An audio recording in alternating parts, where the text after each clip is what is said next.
Salve galera, estamos aqui para mais um vídeo para comentar, dessa vez, ondas de Elliott em Banco Inter. Banco Inter é um ativo que eu já tive mais preconceito, confesso, mas recentemente eu comecei a olhar para ele com outros olhos. E eu vou comentar aqui por quê. Né? Para começar o vídeo, antes de começar a fazer qualquer análise, eu queria deixar o disclaimer aqui, isso aqui é só uma análise, só um estudo. Eu não tenho pretensão nenhuma de dar recomendação, você opera pela sua própria conta e risco, tá? Então é só uma análise, um estudo ativo e um estudo até meio holístico, assim, não tem muita pretensão de servir de recomendação, tá? Então, para começar, eu sempre gosto de começar as minhas análises. Deixa eu ligar minha música aqui, que eu tinha desligado. Eu sempre gosto de começar minhas análises, mesmo sendo... Eu faço análise de ondas de Elliott, essencialmente, com análise técnica, gráfica, né? A gente olha para o gráfico e tenta contar ondas e, enfim, seguir as regras das ondas de Elliott. Mas eu sempre gosto de adicionar outras dimensões para a análise de Elliott. Né? Eu não gosto de depender somente da análise, porque eu acho que isso é uma coisa que ajuda você a consolidar a sua análise. Né? Então, para começar aqui, falando de Banco Inter, eu queria começar... Eu baixei essa planilha do Banco Central, né? Uma análise bem simples, assim, sem muita pretensão de parecer muito inteligente, né? E eu simplesmente peguei aqui a quantidade de clientes, tá? Dos bancos do Brasil, que estão registrados no Banco Central, instituições financeiras, né? E eu descobri que o Banco Inter é a 10ª instituição com mais clientes, né? Tem um total de 11 milhões de clientes. Só está atrás de Caixa Econômica, Bradesco, Itaú e BB, Santander, que eu não confesso que não esperava ver Santander aqui. E aí vem Nubank que é um concorrente mais direto, né, de Banco Inter, realmente, mas não é um ativo que é negociado em bolsa, então eu confesso que eu conheço quase nada de Nubank. Dá para fazer um IPO, estão falando que o IPO da Nubank vai ser estrondoso aí, em termos de valuation que eles estão projetando para Nubank é gigantesco. Isso pode ser um bom sinal para o Banco Inter, na verdade. Porque o valuation, pelo que eu fiquei sabendo, eu não tenho certeza do número, mas é coisa de 280 bi de dólares que eles estão querendo estimar para a Nubank. E, bem, está bem mais alto do que Banco Inter, né? Estão querendo abrir um IPO no exterior, lá nos Estados Unidos. Vamos ver como é que fica isso, né? Eu acho que está pequeno para vocês aí, né? Eu vou dar um zoom aqui. Vai ficar melhor de ver. Pronto, agora ficou bom. Então, como eu estava falando, o Banco Inter é o 10º colocado, né? Esse aqui é o índice da Basileia, aqui, colocado que basicamente é um índice que mede a alavancagem dos bancos. Então, o Banco Inter tem um índice bem alto, né? O mínimo é 15%. E você vê que para os bancos como Itaú, até mesmo BB, eles têm o valor desse índice um pouco baixo. Né? Então, são bancos bastante alavancados. Isso é uma coisa até que eu quero comentar depois na análise. A alavancagem dos bancos brasileiros é extremamente alta quando você compara com bancos no exterior, enfim. Dos principais bancos brasileiros, a nossa alavancagem é bem alta. Isso é uma coisa relevante, eu acho, para o setor. Né? Mas eu acho que não estou dizendo que os bancos vão falir, só estou comentando esse índice aqui. Né? Então, o índice da Basileia é alto para o Banco Inter quando você compara com os bancões, mas, enfim, a atividade desses bancões é um pouco diferente. Né? Quando você compara com bancos mais parecidos com o Banco Inter, né? Infelizmente o do Banco Nubank aqui está nulo. Acho que, enfim, deve ter sido... Não tem esse dado, né? Porque acho que é uma instituição pública. Deveria ter, mas eu não sei por que não veio. Suponho que não seja zero. E... enfim, quando você compara o índice da Basileia do Banco Inter com o Banco BTG, por exemplo, que é um banco já mais parecido, né? Um banco mais voltado para um banco mais digital, enfim. Teve essa revolução recente, né, de ser um banco digital, não era tanto tempo atrás, mas agora está bem focado nisso, é bem maior, né? Mas, ainda assim, é um bom índice, é um bom valor, isso é uma coisa positiva. Eu notei aqui que tem um número de reclamações um pouco mais alto do que enfim, outros bancos até, né? Do que o Banco Itaú, Banco do Brasil. Enfim, achei estranho. Não chega a ser mais alto, mas a razão é mais alta, né? Eu fiz a razão, aqui é a razão de reclamações pela quantidade de clientes. Né? E aí a gente vê que o do banco, aí sim o do Banco Inter é um pouco mais alto do que o dos bancões, né? Mas é mais baixo que o do BTG, então. Bem, são apenas quase que curiosidades, né? A gente não vai investir no banco baseado nisso. Acho que o dado mais relevante aqui é que o Banco Inter ele é o 10º colocado em número de clientes no Brasil inteiro, se você incluir todo esse tipo de banco. A XP aparece aqui zerado também, eu não sei porquê, mas tá zerado aqui. Um dado que eu baixei do Banco Central, não sei se veio com defeito, enfim. Bem, é um valor bem menor do que o dos grandes bancos, né? Quando você nota a diferença entre o Santander e o Banco do Brasil, já é um gap gigantesco. Né? Então esses bancos aqui eles jogam em outra liga, né? O Itaú, o BB e o Bradesco. O Bradesco, pasmem, tem mais clientes do que o Itaú, né? Eu não sabia disso. A receita do Itaú é bem maior do que a do Bradesco. Né? Então, é interessante isso. Não sabia. Fiquei sabendo depois que fiz essa análise. Bem, uma outra análise que eu gosto de fazer também, além da minha contagem de ondas de Elliott, é uma análise dos dados financeiros. Né? Esses dados financeiros é sempre bom a gente fazer umas razões. Aqui eu não vou me ater muito porque não é o foco do vídeo. Tá? O foco do vídeo é fazer a contagem de onda de Elliott. Até que minha contagem está aqui escondida, eu já vou mostrar ela. Mas esses aqui são os principais dados contábeis das empresas que eu gosto de olhar. Né? Então, começando aqui pelo market cap, que é esse cinza aqui, que é basicamente o valor de mercado da empresa, pelo ativo, né? Se você olhar todos os outros bancos, eles têm um ativo tipo Itaú, Banco do Brasil, enfim, esses bancões aí, eles têm um ativo gigantesco, né? Muito maior do que o market cap. Mas esses bancos menores é comum que o market cap, principalmente porque tem uma especulação, não sei se porque tem especulação, é um banco que tem uma atividade um pouco diferente desses grandes bancos, então é comum você pegar esses bancos menores, tipo o Banco BTG, Banco Inter, até esses bancos regionais, tipo o Banrisul, você vai notar que o ativo é menor do que o market cap. Né? Mas é interessante notar que nesse momento de correção forte do Banco Inter, a gente vê o valor de mercado se aproximando novamente do ativo. Quer dizer, você teve uma evolução aqui do ativo do papel, é uma evolução relevante, né? Saltou de 12 bi para 30 bi, então mais que dobrou. Né? Saiu daqui de 12 bi para 30 bi aqui, então mais que dobrou. E você no momento em que o banco está corrigindo, né? Então quer dizer, para mim só esses dois indicadores aqui já me mostram que o Banco Inter está ficando mais valioso, né, de valor, e o preço dele está caindo, então ele está ficando mais barato. Está ficando mais barato pelos dois motivos, tanto porque o papel está caindo, quanto pela evolução dos ativos da empresa aqui. Um outro ponto relevante para a gente ficar de olho é a dívida, né? Quer dizer, a dívida do Banco Inter é baixa, né? Como a gente viu lá, o índice da Basileia deles é bem alto, então eles é um banco pouco alavancado. Eu vou até desligar a dívida aqui, já comentei ela. A dívida é essa linha vermelha, né?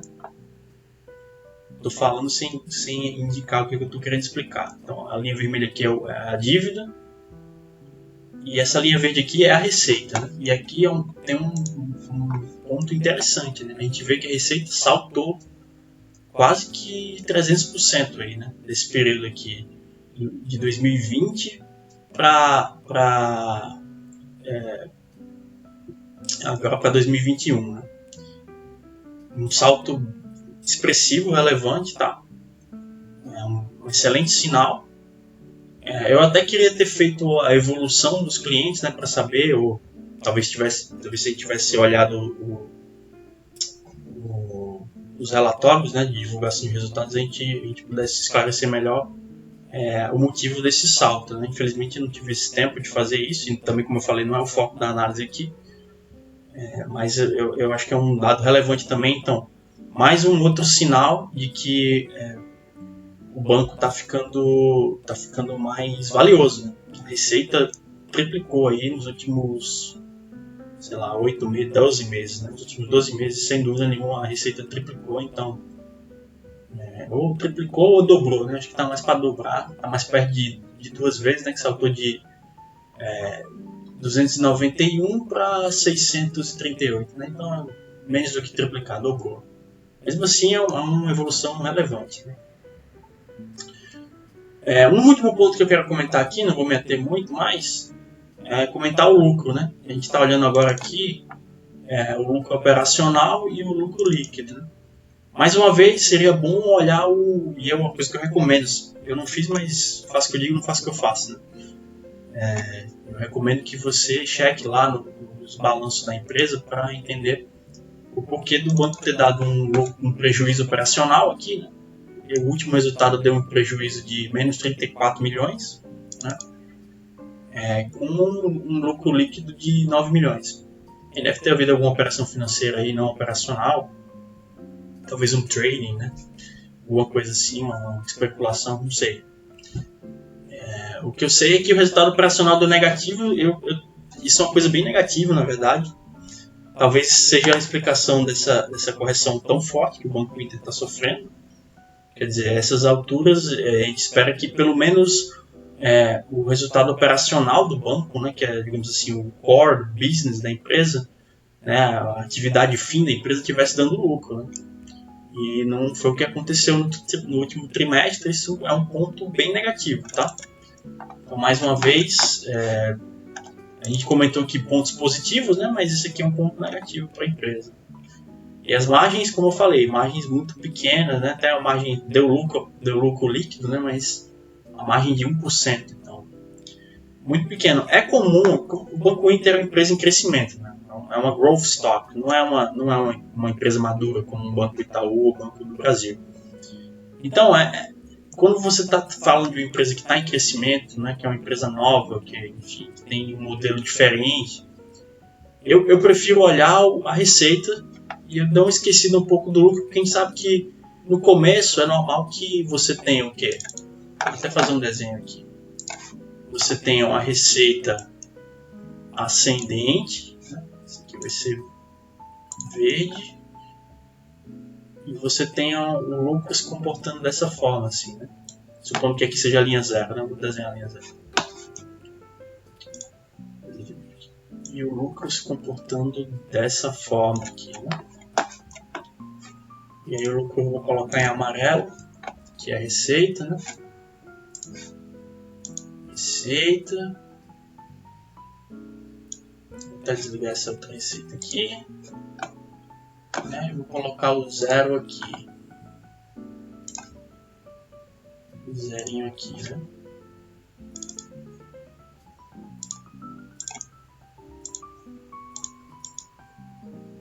Então é normal que no começo de uma empresa... Isso é uma figura até que eu tirei do livro da Madara. É uma figura bem simples, na verdade, né? Mas assim, é porque é simples, né? Então, nesse período aqui, a empresa está com crescimento de receita, mas ela não dá lucro, né? Porque ela está investindo, enfim, o operacional dela ainda não está azeitado, ainda está passando pelaquela fase de crescimento que toda empresa que está começando passa, né? Mas eu confesso que, para mim, eu me sinto mais seguro. Enfim, eu acho que é uma métrica mais importante você ter uma receita ascendente, porque a receita, no fim das contas, está significando o quê? Que está aumentando o fluxo de dinheiro para a empresa, que ela está aumentando a fatia que ela tem no mercado, seja porque o mercado está crescendo, ou seja porque ela está roubando o mercado de outras empresas, mas significa que ela está no caminho certo, né? E o lucro a gente sabe que às vezes vacila, e principalmente na empresa que está em crescimento, né? Então, fica aí a análise, né, do contexto dessa análise contábil aqui, simples, né? O equity da empresa, né, o patrimônio líquido crescendo bem, tá? Então, maravilhoso isso também. O equity bem maior do que a dívida, né? Coisa importante. O equity está quase o dobro da dívida. A outra coisa, o equity é esse aqui, né? O patrimônio líquido. Está em 8 bi, então está ascendente também, né? Então mais um sinal bom. E a gente, bem, eu gostaria de ver um lucro. O que eu gostaria de ver aqui era um lucro operacional positivo e um lucro líquido negativo, né? Aí eu ficaria mais tranquilo. Mas quando a gente vê um lucro operacional negativo, a gente fica um pouco mais preocupado, fica acendendo um alerta, mas a gente tem que ver como é que isso vai evoluir, né? Espero que para melhor. E agora finalmente vamos falar um pouquinho de análise técnica, que é o foco de verdade dessa ação. Eu sou analista fundamentalista e mais uma vez, só é bom, vou deixar esse disclaimer também na descrição do vídeo. Não sou analista de fundamentos, tá? Não tenho certificação, então isso aqui é só uma minha opinião, só uma análise, tá? Por último, bem lembrado, eu vou até abrir um negócio aqui que é interessante, que é essas estatísticas aqui do TradingView, que eu acho bem legal, né? Balanço patrimonial, trimestral, e aí tem todo o balanço aqui da empresa, né? Esse aqui está mostrando os ativos totais e o total liabilities, né, de cada trimestre, né? Você vê que os ativos, como eu tinha comentado anteriormente, cresceram bastante de 2020 para 2021, né? Do segundo tri para o segundo tri de 2020 para 2021. Então, bem interessante isso. Deixa eu ver se tem alguma coisa mais interessante aqui. É o fluxo de caixa, né? Como eu falei, ó, engraçado, né? Tá aqui a explicação. Na verdade, nem precisou abrir o balanço, né? A gente tá vendo aqui a explicação pelo fato de a gente ter tido lucro líquido, né? E um lucro operacional negativo, né? Então aqui o lucro operacional deve estar somando o verde aqui, né? Eu não vou conseguir apontar, infelizmente.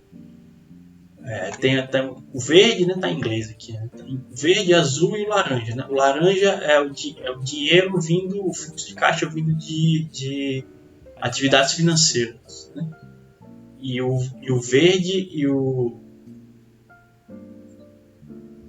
o azul, esse aqui é do trimestre, né? Essa é uma coisa importante também de ressaltar.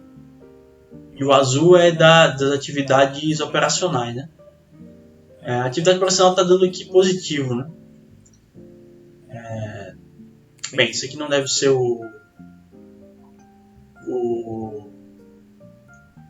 lucro operacional, claro. Deve ter o desconto que não está aparecendo aqui, né? Inclusive, tem uma diferença, né? O lucro operacional no Brasil é diferente do que eles reportam nos Estados Unidos. Nos Estados Unidos eles não fazem descontos. Aliás, no Brasil a gente não faz. Nos Estados Unidos eles não fazem desconto. Então o lucro operacional tende a ficar mais perto do EBITDA, né?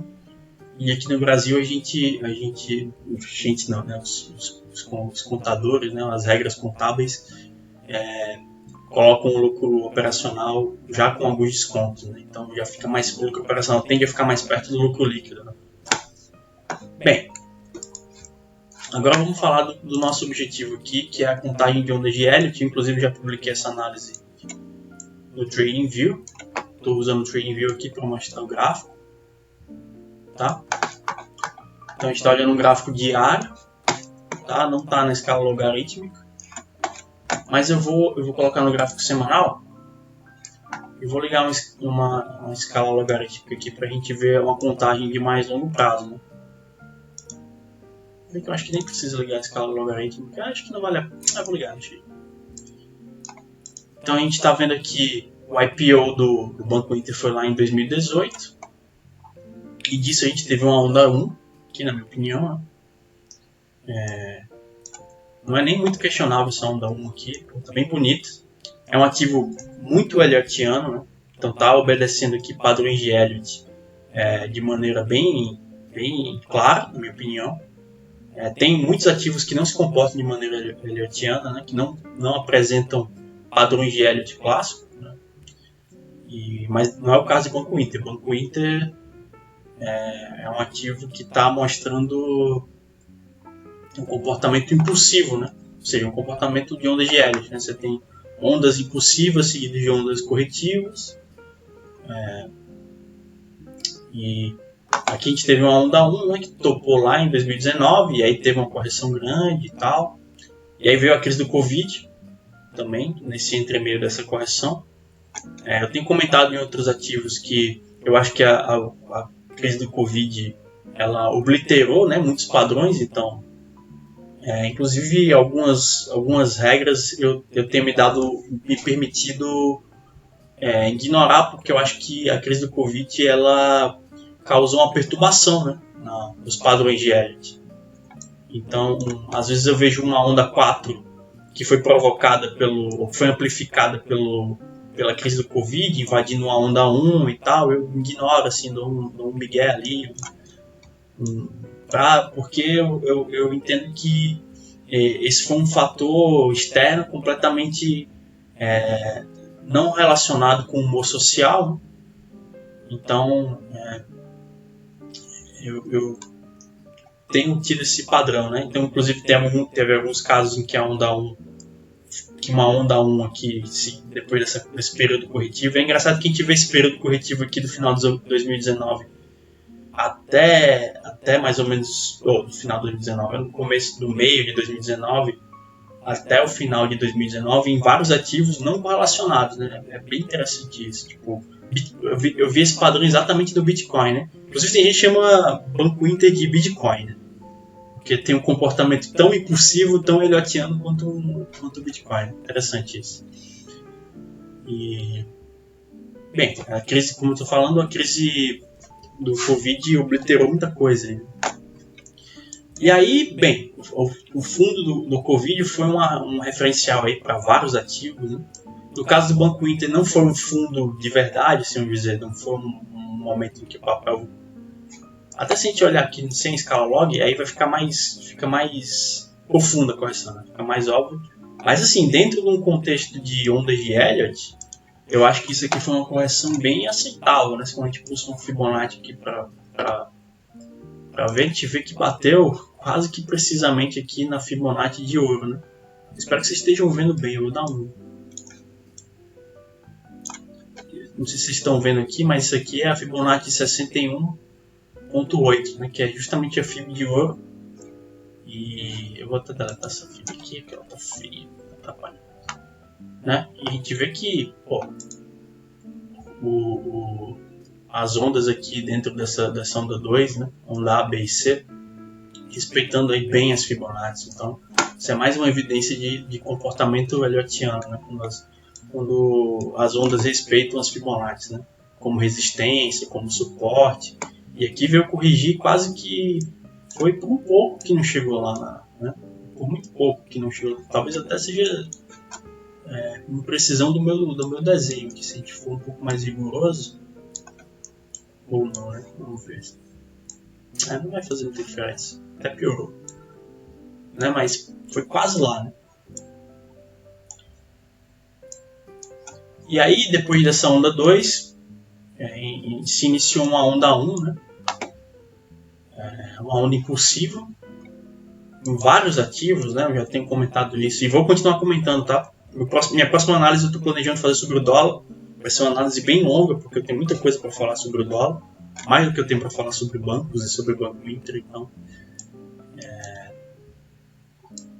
enfim. E aí a gente teve essa onda 1 aqui, que foi seguida dessa onda 2, e aqui eu já estou contando essa onda 1 aqui dentro de um contexto. A gente poderia até questionar se essa onda 2 não foi até aqui, né, para encaixar um pouco melhor aqui a contagem. Mas para mim isso é relevante. Assim, eu suponho que aqui foi uma onda 1 de fato, né, e que esse movimento aqui foi uma onda 3, né, você vê, com muita força, volume um pouco mais alto, aqui não muito, né, o volume não foi muito, você vê que aqui tinha muito mais volume, né. E eu estou suspeitando que Banco Inter ele vai ter a tendência de ter movimentos de onda 5 com maior volume, né? Foi o que aconteceu aqui na onda 1. E a gente ainda não teve essa onda 5 aqui, 5 de 3, né? Ela foi, em termos de volume, foi um pouco mais forte até do que a onda 3, né? E até a própria onda 5 aqui da onda 3 foi mais alta que o volume. Então eu estou suspeitando que... enfim, isso é simplesmente comentário. E aí teve essa onda 3 de 3 aqui, extremamente intensa, né, em termos de preço, pelo menos. Como eu falei já, o volume ficou aquém, que normalmente é em ondas 3, né? Mas eu acho que é porque o mercado todo estava numa tendência de alta tão forte que meio que não estava sobrando dinheiro assim, para as entradas específicas em algumas ações, né? Talvez seja isso. Seria uma explicação para... Né? E aí, o que a gente tem? Uma coisa bem interessante. Eu vou puxar até aqui só para... a onda 3, essa onda 3 amarela aqui, ela foi exatamente 2 vezes, né? Exatamente não, né? Mas foi quase exatamente 2 vezes a onda 1, né? 200% da onda 1. Não é exatamente uma Fibonacci 200%, mas enfim, é um padrão, é uma proporção. E aqui que vem um ponto interessante também. Deixa eu só terminar de medir essa onda aqui. E aí a gente teve uma onda 4. Né? E aí não teve muita proporção entre a onda 1 e a onda 5 aqui, né? Ficou entre Fibonacci de ouro aqui, de extensão, 1.61 e 200%. Né? Porque eu estou medindo que a onda 5 veio até aqui. Né? Então a onda 5 de 3, esse 3 de mais longo prazo, né, foi aqui em maio de 2021. E aí o papel começou a corrigir forte. E é engraçado, veja, vamos ver essa data aqui, né? Que alguém que é fundamentalista vai me dizer, mas isso aí na verdade não é porque é onda 5 que tocou. Na verdade o que aconteceu foi que, sei lá, os fundamentos pioraram, né? Será que foi isso mesmo? Vamos ver aqui os nossos dados fundamentalistas. O que aconteceu em maio de... nesse trimestre aí, que a gente está analisando lá, que foi o topo da onda 3, foi um trimestre de excelente resultado, né? E o próximo trimestre, que foi o último reportado, né, que é o segundo trimestre de 2021, ele foi melhor ainda. Então veja, não foi porque os fundamentos pioraram, tá? O pessoal estava pagando um bid aqui, pagando caro, pagando R$23 aí, R$24 em bid aqui, e os fundamentos daqui para cá só melhoraram. E o papel entrou em decadência, entrou em correção forte. E aí, a gente tem esse cenário aqui, né? Bem, alguém poderia sugerir que a onda 5, na verdade, tocou aqui e que a onda 3, na verdade, terminou aqui, né, em julho. Recentemente eu tenho contado muitas ondas 3 principalmente, mas onda 5 também, né? Terminando em topo irregular. O que é um topo irregular? Deixa eu aqui. Não esqueça. Topo irregular. A onda 3. Vou botar aqui laranja. Né? O que é esse topo irregular? Porque teoricamente a onda corretiva, o que é que diz a teoria de onda de Elliott? Diz que você tem ondas impulsivas e ondas corretivas. Então 1, 2, onda 3, onda 4, onda 5, e aí depois você tem o ABC aqui da onda 2. Né? E quando é que a gente tem um topo irregular? O que é um topo irregular? Por exemplo, seguindo o caso aí de bid. Né? Então a gente teve uma onda 1, tem uma onda 2, e aí a onda 2 ela corrige sempre abaixo do topo da onda 1. Né?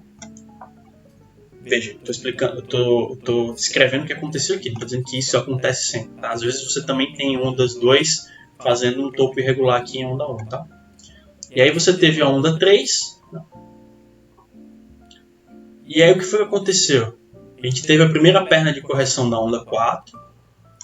E aí a segunda perna formou um padrão que é descrito na teoria como flat irregular. Né? Você tem, aqui foi uma onda A, e aí a onda B passa do topo da onda anterior, da onda impulsiva anterior. E é de se esperar que a próxima onda corretiva venha romper esse nível aqui, que foi o fundo da primeira onda corretiva, né? Que é o que a gente chama de onda C. Né? E é exatamente esse setup que a gente tem aqui. E muitas vezes a gente é levado a contar assim, ó, 1, 2, 3, 4, 4 aqui, 5 aqui, e aí a gente fica querendo ver uma onda corretiva aqui, né?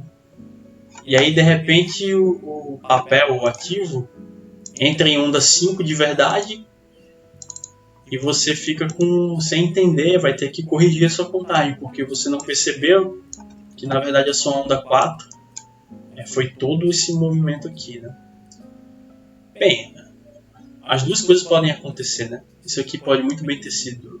Enfim, eu não tô querendo dizer que isso aqui é fácil de fazer, de contar, que sempre vai ser assim também, não é o caso. Mas eu acho que é um dos movimentos que mais enganam as pessoas que fazem análise de Elliott. Tá?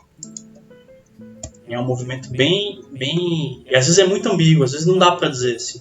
Para mim aqui está muito claro. Eu vou até descer um nível aqui no tempo gráfico. A gente voltar aqui para o gráfico diário para a gente ver um pouco melhor em mais detalhe essa onda 4 aqui.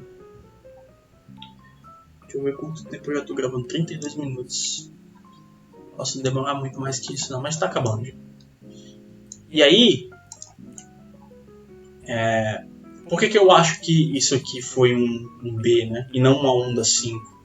Justamente por conta desse movimento aqui, né? Então você teve o que eu acho que foi um A, B, né? Vou até fazer uma contagem aqui de menor grau, A, B e C para completar um B, né? Lembrando que é comum que a onda B ela seja um padrão de ABC também, né? Então você tem A, independentemente de como vai ser o padrão corretivo, né? Você tem vários tipos de padrão corretivo, mas vamos aqui tentar imitar o padrão que a gente está vendo aqui, né? Começou a corrigir forte, né? Junto com o Ibov também, né? E aí todo mundo está corrigindo, a gente está tendo... Setembro foi um mês bem ruim, assim, para quem está comprado.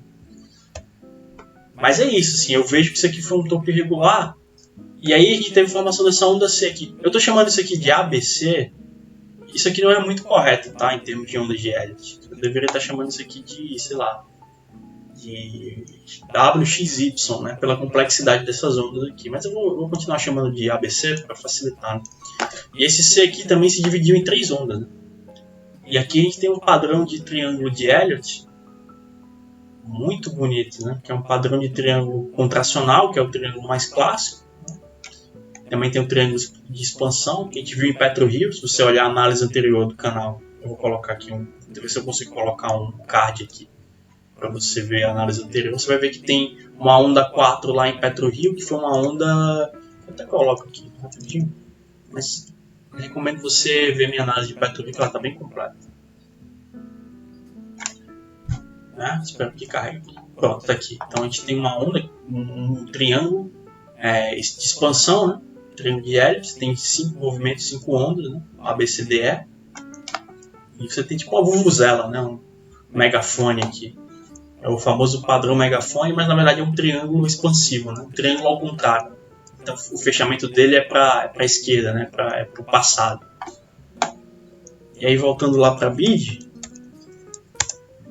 a gente teve esse triângulo contracional aí, que foi uma onda B, né?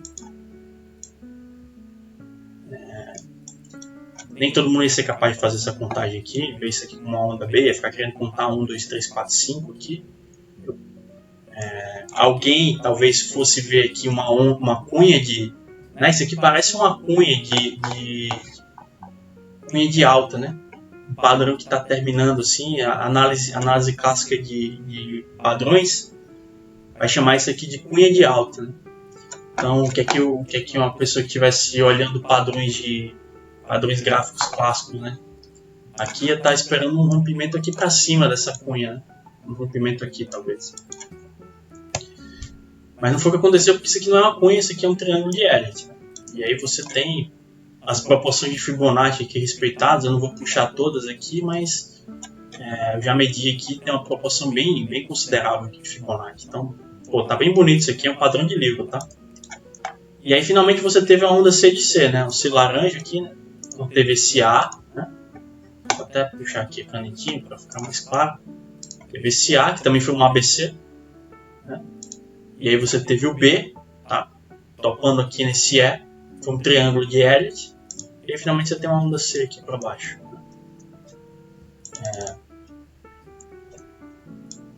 E aqui estamos, né? Aqui chegamos no dia de hoje, depois de comentar todo o movimento aí das ondas. Eu espero que essa contagem esteja correta, tá? Sinceramente, eu não vejo grandes alternativas, tá? De contagem. Eu sempre falo que a melhor contagem de Elliott é a contagem que você tem alternativas, né? E que essas alternativas apontam mais ou menos para o mesmo sentido, né? Mas aqui, para mim, tá tão claro os padrões que eu não consigo, sinceramente, fazer uma outra contagem aqui, tá? E acho que pô, a única alternativa que a gente teria aqui seria contar isso aqui com uma onda 5, mas, como eu falei, esse padrão aqui não me parece onda 5, tá? Em outros ativos eu fiquei mais em dúvida, aqui eu sinceramente não tive dúvida. E eu acho que isso aqui é um padrão flat irregular muito clássico, assim, muito claro. E o que a gente tem aqui agora? A minha dúvida, no momento, qual é a minha dúvida? Vou até escrever isso aqui para ficar no... Cadê o texto? Qual a dúvida? Não vou botar o acento não, foda-se. Desculpa aí, YouTube. Qual é a dúvida? É se essa onda C acabou. A minha única dúvida hoje é isso. Então, eu acho que essa onda C, tá? Ela pode muito bem fazer isso aqui, continuar aqui descendo, né? Por isso mesmo eu coloquei essa linha aqui como uma espécie de stop, né? Não estou recomendando movimento nenhum, mas é um stop da análise, né? Stop do estudo, como eu chamei aqui. Porque essa onda C pode estender quanto ela quiser, entendeu? Ela só não pode... Bem, poder ela pode, né? Mas eu só não espero que ela passe desse ponto aqui, que é o topo da onda 1, né? Ou seja, eu não quero que a onda 4, laranja aqui, de maior ciclo, né? De ciclo primário. Estou chamando de ciclo primário, mas sem muito rigor aí nessa classificação de ciclo, tá? Só para ficar claro que é o maior ciclo que a gente está vendo aqui no momento. Né? Então eu não quero que essa onda 4 de ciclo invada essa onda 1 de ciclo aqui.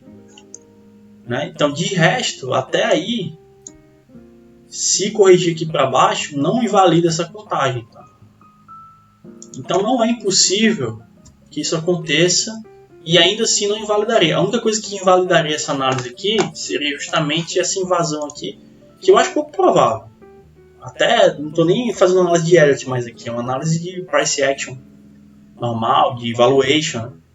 Como eu falei, a empresa está ficando mais valiosa e mais barata ao mesmo tempo. O preço está caindo e a empresa está aumentando ativo, aumentando receita. Teve problema lá com lucro e tudo mais, mas eu acho que ela está ficando mais valiosa. Então, grandes quedas aqui me parecem inverossímeis, tanto pela análise de Elliott quanto pela análise fundamentalista que a gente fez no começo. Então, uma análise humilde, simples, mas é o suficiente para a gente entender que a empresa está ficando melhor, né? Está melhorando. Então, isso aqui me parece inverossímil, tá? Pelos dois motivos, tanto pela contagem quanto pelos fundamentos. Mas não é impossível que você tenha uma correção um pouco mais extensa do que eu estou esperando. Por que eu estou esperando a correção para terminar aqui hoje? Ou nessa região aí? Né? Eu vou puxar a Fibonacci aqui. Né? E aí eu estou colocando a Fibonacci aqui no topo da onda 3. Tá? Estou puxando aqui do fundo da onda 3 primária. Né? E a gente tem bem aqui uma Fibonacci 50%. Que tem aqui que diz que nem é Fibonacci. Né? Eu acho que é Fibonacci porque 1 e 2 são na sequência Fibonacci. Dividir 1 por 2 dá 50%. Mas não é a Fibonacci de ouro, com certeza. E pela minha experiência, eu vou dizer para vocês, é uma das Fibonacci que é mais fácil de violar, né? Porque ela está justamente no meio do caminho, assim, quer dizer... Se o papel está em tendência de forte alta, ele costuma parar aqui, ou até mesmo aqui, nessa outra Fibonacci 23, né? Quando ele está numa tendência muito merda, assim, tá caindo, e tá tipo, pô... Tá todo mundo achando que o mundo vai acabar, tipo... Aí tem de ir aqui na Fibonacci 61, ou na Fibonacci 76, ou até pior, né? E aí a Fibonacci 50% é aquela coisa morna, né? Fica ali no meio de campo, não é nem a tendência de alta, nem a tendência de baixa. Mas é comum que a onda 4, especificamente, corrija 50% da onda 3, tá? Então é um ponto aí para ficar de olho. Isso aqui também é a região da onda 4 da onda 3. Né? Então também é uma região de suporte Fibonacci, Elliotiano. Né? Quer dizer, é comum que a onda 4 corrija na região da onda 4 da onda anterior, do ciclo anterior. Seja uma onda 3 ou seja uma onda impossível completa, né? 1, 2, 3, 4, 5. E... Bem, tem uma análise de Fibonacci no tempo aqui também que eu fiz e que, curiosamente, está batendo... essa análise de Fibonacci no tempo aqui é mais um motivo para achar que isso aqui é um flat irregular, que isso aqui não é uma onda 5, né? Que essa onda B aqui não é uma onda 5. Né? Acho que se você for um pouquinho mais preciso aqui, você vai ter alguma coisa... Como eu tenho falado nos vídeos, Fibonacci no tempo, é comum que uma onda impossível completa, como a gente tem aqui, né, 1, 2, 3, 4, 5, a correção dela, que no caso aqui vai ser uma onda 4, demore mais ou menos 38% do tempo, alguma coisa dentro dessa faixa aqui. Né? É comum que ondas 4 demorem mais, inclusive. Tá? Então isso seria um Fibonacci mínimo aqui, né? 1.3, 1.38, né? Da onda inteira aqui. Mas já está dentro de uma zona que pode ser considerada uma zona para terminar o ciclo de correção. Né? Ou seja, está dentro de uma faixa de Fibonacci no tempo aceitável. Né? Por exemplo, se a gente estivesse contando esses 5 aqui, se esse 5 estivesse aqui no lugar do B, e a gente ia ter que puxar essa Fibonacci no tempo aqui, completa, né? Não sei se vocês estão vendo aqui, tá? Deve estar ruim para vocês que estão vendo o vídeo aqui, mas aqui tem 1, tá? E aqui é 1.27, né? Que é a projeção de Fibonacci, né? 1.38, 1.50 e 1.618, né? E aí se a gente tivesse colocado a Fibonacci aqui, essa estrutura inteira aqui dentro desse trecho aqui, isso aqui seria uma onda 5, isso aqui seria uma onda 2, teria que ter uma correção aí, teria não, mas a gente ia ter que esperar uma correção até novembro, no mínimo mesmo, e assim, talvez até para 2022. Né? Já foi uma correção bem sharp aqui. Eu acho isso aqui mais improvável, tá? A minha contagem, como eu falei, continua sendo essa daqui. E o Fibonacci no tempo já estaria dentro de uma zona no tempo aí, né, entre a Fibonacci de 1.38 e 1.168, que a probabilidade dessa reversão acontecer, reversão de fim da onda 4, né, fim da onda corretiva, já vai ficando maior. Né? Vai ficando bem maior e já está bem consistente, vamos dizer assim, com a teoria. E aí eu espero que aqui seja um fundo de Fibonacci. Né? Aí você tem a retração de 50% no preço de toda a onda 3. E você tem a Fibonacci no tempo aqui de 1.38 também. Ficou para trás já, inclusive, está um pouco para trás aqui. Desenho mal desenhado aqui. E eu acho que essa zona é uma zona de suporte. Se continuar caindo, né, eu vou até ajustar isso aqui. Agora eu já publiquei, né? Mas se passar aqui muito dessa Fibonacci 50%, eu acho que a chance de vir aqui nessa Fibonacci 61 fica maior, né? E aí a gente teria que... Bem, isso está dentro da margem de erro da análise, vamos dizer assim. Se for aqui, eu não considero que a análise esteja errada, tá? É só uma questão que seria difícil de você estimar aí fora o fundo, né? É difícil você pegar a faca caindo, né? Mas aqui eu já fiz até uma proporção de Fibonacci aqui dessa onda A com essa onda B, com essa onda C aqui.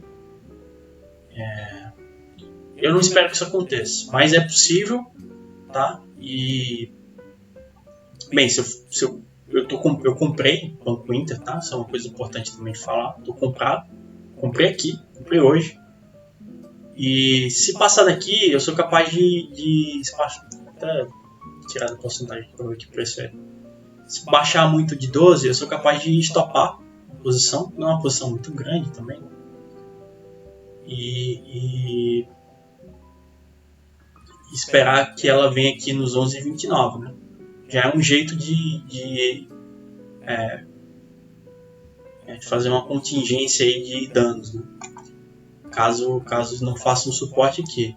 Eu sinceramente eu fiquei até fechou bem mal, né? Fechou na mínima aqui a cotação, né? Mas eu fiquei um pouco animado porque teve uma hora que eu comprei, tipo assim, disparou. Eu achei que até que ia reverter, né? Se eu colocar no gráfico aqui de 30 minutos a gente vê isso acontecendo. Né? Eu comprei por aqui, ó. Parece que eu comprei o fundo, assim. De repente disparou, eu falei, pronto, tô certo. Mas aí voltou tudo, né? E, bem, se for aqui, a gente tem que fazer um manejo da negociação, né? Mas, de novo, eu não estou recomendando que ninguém faça isso, tá? Por favor. Não entenda isso como negociação. Isso é a minha opinião, a minha visão do que está acontecendo e do que vai acontecer, tá bom? E eu vou encerrar por aqui, porque eu já falei demais. Ainda tá seca. E eu acho que a gente fez uma análise bem legal aí de Banco Inter. Estou pretendendo fazer uma análise do dólar, tá? Publicar uma análise do dólar. Aliás, já tenho feito, né? Já tenho olhado com carinho. E eu estou pretendendo também começar uma série de seleção de ativos que podem estar entrando em onda 3 também. Vou ver se o pessoal estiver assistindo mesmo esse vídeo. O canal está começando agora, não tem quase nenhum inscrito e não tem muita audiência ainda, mas se começar a ter uma interação legal, eu vou criar uma playlist aí só com ativos que podem estar entrando em onda 3, né? Que não é o caso de Banco Inter, né? Tá entrando em onda 5, mas sinceramente espero uma onda 5 bem forte aqui, tá?